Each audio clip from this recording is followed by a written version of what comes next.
মার্কিন অবরোধের কড়াকড়ির মধ্যেও থেমে থাকেনি ইরানের তেল রপ্তানি, বরং পুরো পরিস্থিতি নতুন করে প্রশ্ন তুলে দিয়েছে এই নীতির কার্যকারিতা নিয়ে।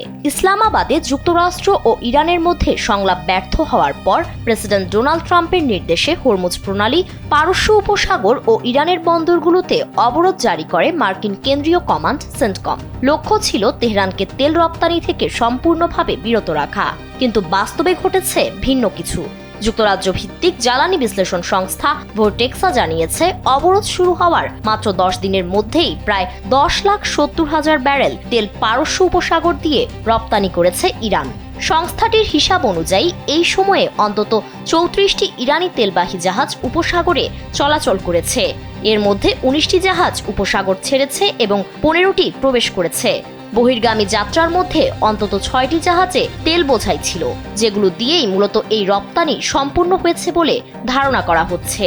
তবে সবচেয়ে বড় অনিশ্চয়তা তৈরি হয়েছে এখানেই। এই তেল কোথায় গেছে কিংবা কারা তা কিনেছে সে বিষয়ে এখনো কোনো নিশ্চিত তথ্য মেলেনি।